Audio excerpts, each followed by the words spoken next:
Praise lord అందరికీ. రండి వాక్యంలోకి వెళ్దాం. మనము యాకోబు పత్రిక 5వ అధ్యాయము 16, 17, 18 నేను చదువుతాను. నేనైతే హిందీ బైబిల్లో చదువుతాను, మీరు మీ తెలుగు బైబిల్లో మీరు ధ్యానం చేయండి. इसलिए तुम आपस में एक दूसरे के सामने अपने अपने पापों को मान लो, एक दूसरे के सामने अपने अपने पापों को मान लो, एक दूसरे के लिए प्रार्थना करो जिससे कि तुम चंगे हो जाओ।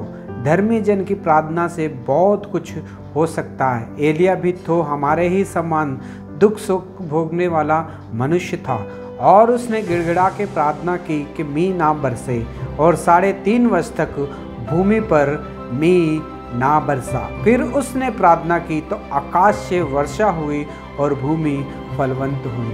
పడేగే చదువుబడిన వాక్యంతో దేవుడు మనతో మాట్లాడునుగాక. రండి మనం प्रार्थना చేసుకుందాం. प्यारे प्रभु जी, धन्यवाद स्तुति और बड़ाई के साथ आपके चरणों में आके झुक जाके प्रणाम करते हैं.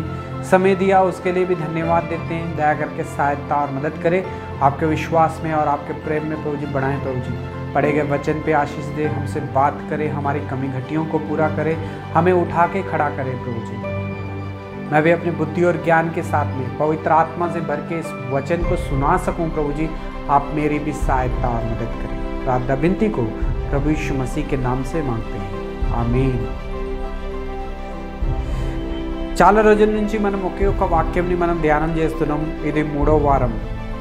మనం వాక్యంలో మనం చూస్తున్నాము healing secrets.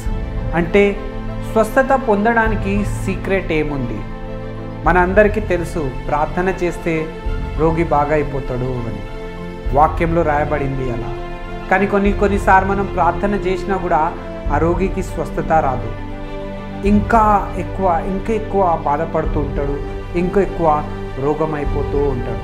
Oh brother and sister, అన్నిటికంటే పవర్ఫుల్ వెపన్ ఒక విశ్వాసి దగ్గర ఉన్నది అంటే అది ఏంటిది అంటే అది ఉపవాస ప్రార్థన.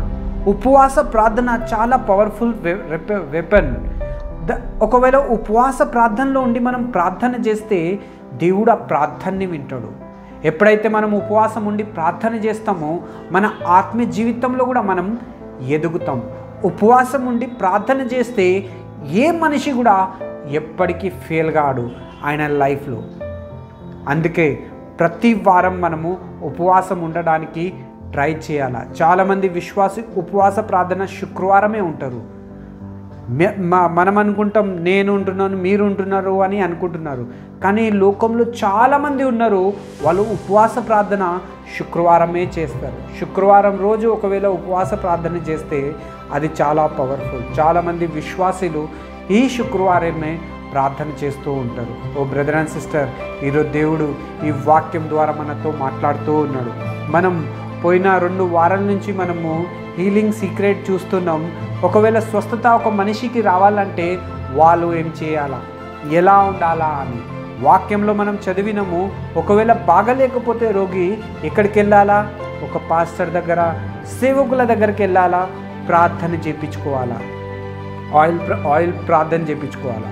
ఒకవేళ అప్పుడు కూడా స్వస్థత జరగలేదు అంటే దాని అర్థం ఏంటంటే మనం 16వ వచనంలో 5వ అధ్యాయం యాకోబు పత్రిక 5:16లో ఏముంది అంటే మనం ఒకరి ముందు ఒకరు ఏం చేయాలంట, మన పాపాలని మనము ఒప్పుకోవాలా.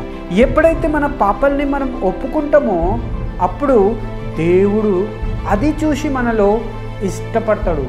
మనం ఎంత మన పాపాలని దాచిపెట్టుకుంటాము, ఎంత వెనుకక అయిపోతామో, అమ్మో నేను ఒప్పుకుంటే నేను ఏమవుతుందో అని ఎప్పుడైతే ఆలోచించుతామో ఆ పాపం పెరిగిన కొద్దికి ఇంకా ఎక్కువ భారంగా మన మీద అయిపోతుంది.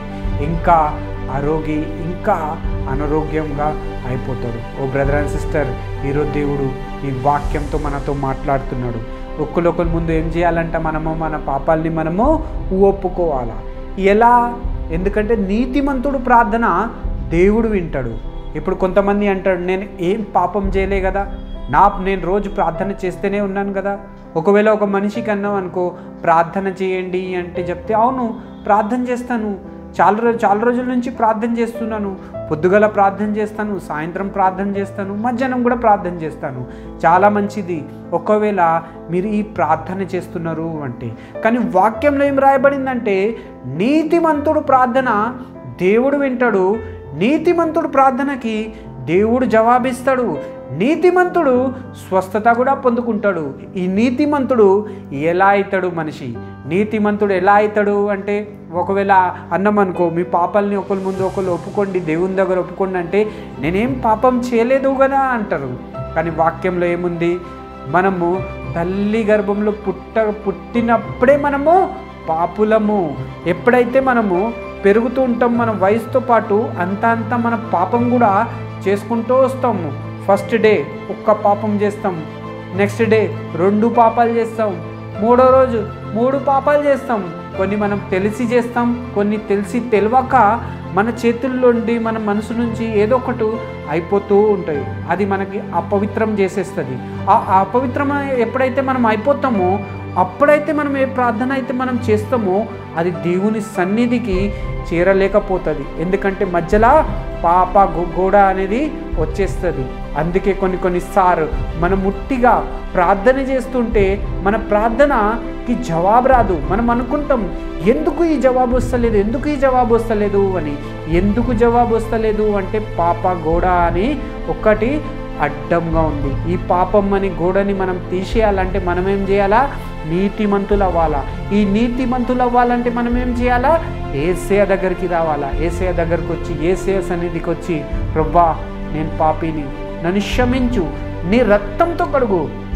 ఎప్పుడైతే ఈ ప్రార్థనని మనం చేస్తామో దేవుడు ఆ ప్రార్థనని వింటాడు. ఆ వ్యక్తిని ఏ వ్యక్తి అయితే దేవుని దగ్గరకు వచ్చి క్షమాపణ అడగడానికి దేవుడు ఆ వ్యక్తికి క్షమిస్తాడు. దేవుడు ఆ వ్యక్తికి క్షమించే కాదు, ఆయన నీతిమంతులుగా చేసేస్తాడు. ఎప్పుడైతే నీతిమంతుడు ప్రార్థన చేస్తాడో దేవుడు ఆ నీతిమంతుడు ప్రార్థనని వింటాడు. అప్పుడు ఆ నీతిమంతుడు చేసిన ప్రార్థనకి దేవుడు జవాబిస్తాడు, స్వస్థత కూడా ఇస్తాడు. ఓ బ్రదర్ అండ్ సిస్టర్, నా స్వస్థత ఇంకా జరుగుతలేదు, ఇంకా ఈ కార్యం జరుగుతలేదు, స్వస్థత వస్తలేదు అంటే దాని అర్థం ఏంటంటే మనము పరీక్షించుకోవాలా, మనం ఏం చేయాలా? సరి చేసుకోవాలా. మనం మనుషుల దగ్గర కూడా సరి చేసుకోవాలా, దేవుని సన్నిధిలో కూడా వచ్చి సరి చేసుకోవాలా. ఎప్పుడైతే మనుషుల ముందు సరి చేసుకుంటాం, దేవుని ముందు సరి చేసుకుంటామో అప్పుడు మనం నీతిమంతులు అవుతాం. నీతిమంతుడు ప్రార్థన దేవుడు వింటాడు, జవాబిస్తాడు, స్వస్థత కూడా ఇస్తాడు. ఓ బ్రదర్ అండ్ సిస్టర్, చాలామందికి ఒక డౌట్ ఉంటుంది, నా ప్రార్థన దేవుడు వింటాడా? నా ప్రార్థనకి దేవుడు జవాబిస్తాడా? తప్పకుండా. మీరు ఎవ్వరు ప్రార్థన చేసినా దేవుడు వింటాడు. కానీ దేవుడు ప్రార్థన వినేది ఎవరిది? నీతిమంతులు ప్రార్థన దేవుడు వింటాడు. ఓ బ్రదర్ అండ్ సిస్టర్, వాక్యంలో ఏముందంటే ఏలియా కూడా నీలాగా నాలాగానే ఒక నార్మల్ పర్సన్నే, నార్మల్ మనుషులే. ఆయనకు కూడా ఆయన లైఫ్లో కూడా దుఃఖము బాధ అన్నీ చూసుకుంటూ వచ్చిండు. కానీ ప్రార్థన చేసిండు దేవుని దగ్గర, వర్షం రావద్దు దేవుడా, భూమి మీద ఒక్క చుక్క కూడా పడొద్దు అంటే దేవుడు ఆయన ప్రార్థనని విన్నాడు. దేవుడు 3.5 సంవత్సరాల దాకా ఆ వర్షంని ఆపేసిండు. ఓ బ్రదర్ అండ్ సిస్టర్, ఈరోజు దేవుడు ఈ వాక్యంతో మనతో మాట్లాడుతున్నాడు.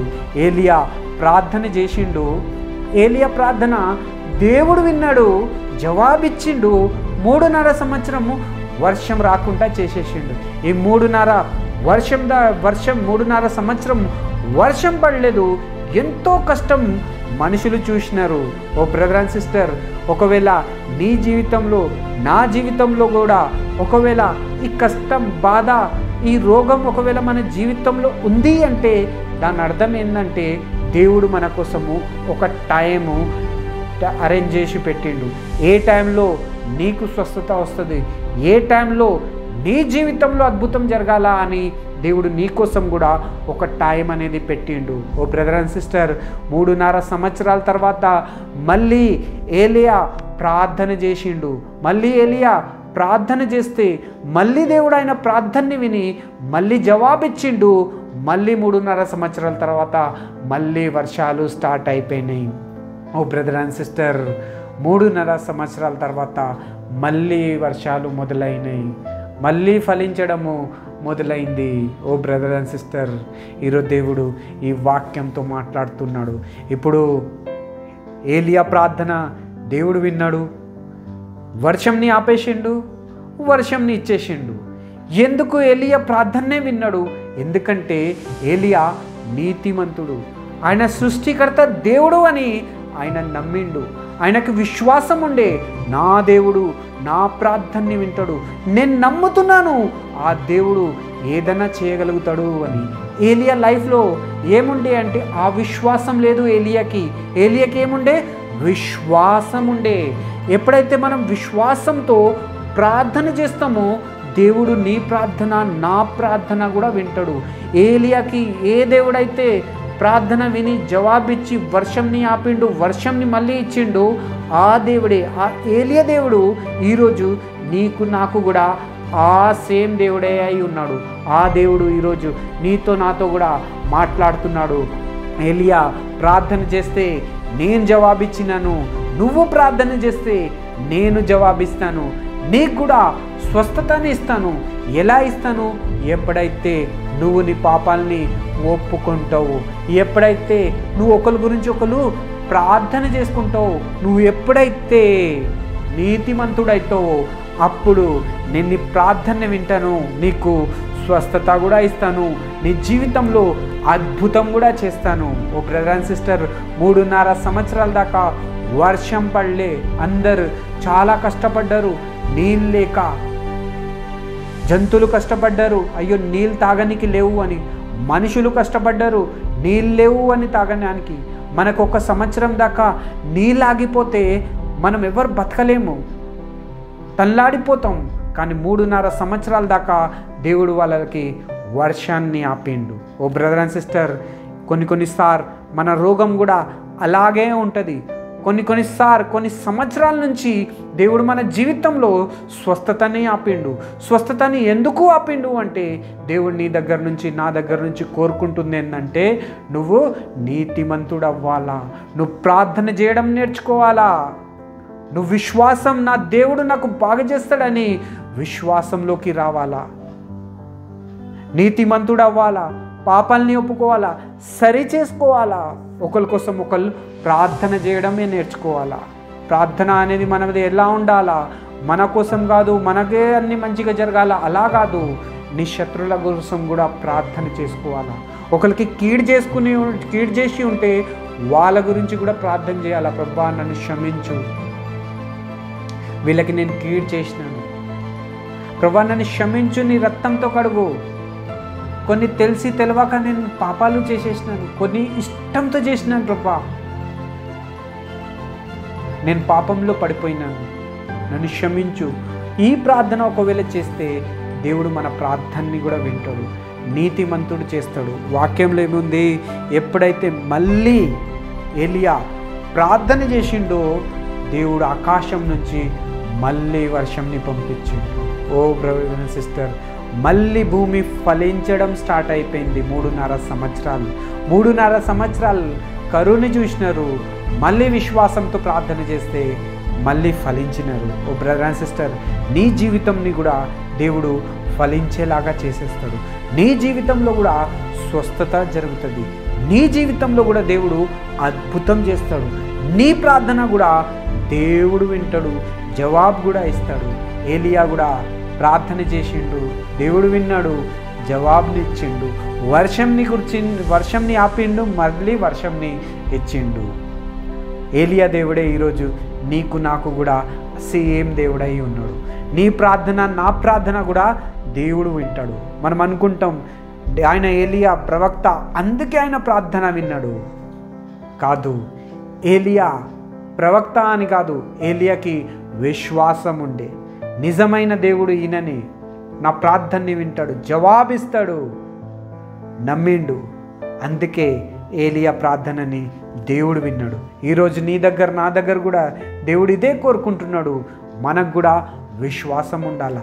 కొంచెం విశ్వాసం కాదు, ఇంత విశ్వాసం కాదు, మనకు చాలా విశ్వాసం ఉండాలా. నా దేవుడే ఇది చేయగలుగుతాడు అని. ఎప్పుడైతే మనం నమ్ముతాం మా దేవుడే ఇది చేయగలుగుతాడు, దేవుడే స్వస్థత ఇస్తాడు అని ఎప్పుడైతే అనుకుంటామో అప్పుడే దేవుడు మన ప్రార్థనని వింటాడు. మన ప్రార్థన ఎందుకు అక్కడి వరకు చేరలేకపోతుంది అంటే మధ్యలో గోడ ఉంది. ఏం గోడ?